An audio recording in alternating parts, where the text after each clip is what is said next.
Walkmans, cassette tapes, landline phones, oh my.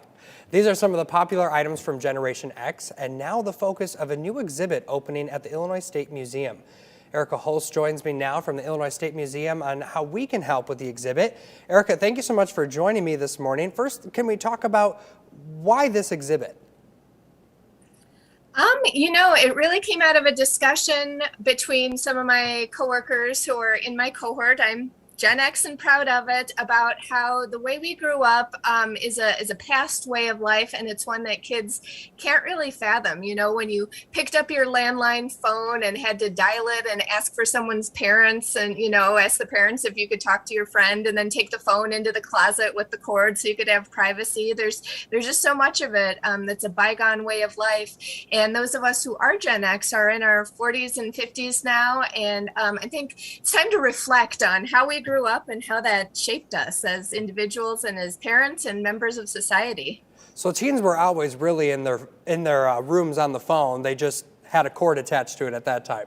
So what are you looking for for the public from this?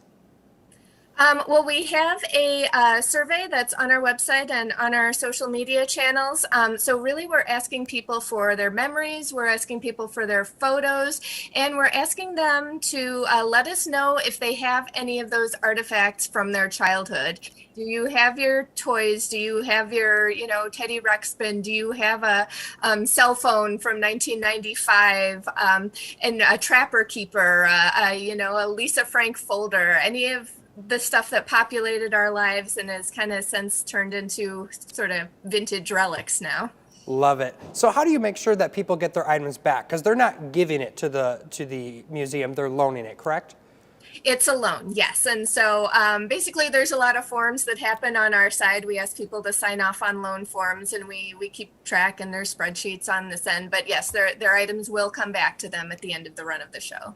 Got it. Now, forgotten is sort of a strong word, right? We see some of these trends from Gen X still continue. I know my dad had jerry-rigged an 8-track in one of our vehicles growing up, and we still see things like fanny packs around, and even scrunchies have made a comeback. So is the generation truly forgotten? I don't think it is. That's probably overstating it. We are, I would say, overshadowed. We're bookended by millennials and boomers. And so I think those two generations tend to kind of get the limelight. But there are, you're right, Gen X trends that are coming back, which is another cool thing about this exhibit. We did it first. Come see where it all started. Come see scrunchies in the 80s and 90s where they first originated. So what are some of your favorite things from that time period? You had mentioned that being a Gen Xer yourself. VCRs were huge. We took a picture of ours and my family when my dad brought it home when I was about 7 years old, being able to watch movies in the privacy of your home. MTV was huge. I can remember as a teenager just hanging out with friends in their basements and just watching, because it literally was music videos at the time, just zoning out and watching music videos. And kind of the cultural phenomenon of, I don't know if neglected is too strange a word, but people weren't paying attention to Gen Xers as kids. A lot of people had working parents. Even those that didn't, there was a different attitude where, my mom was a stay-at-home mom, but she was doing her own thing. She wasn't paying super close attention to what I did. So that's kind of one of the hallmarks of a Gen X childhood, is just sort of being on your own and figuring things out.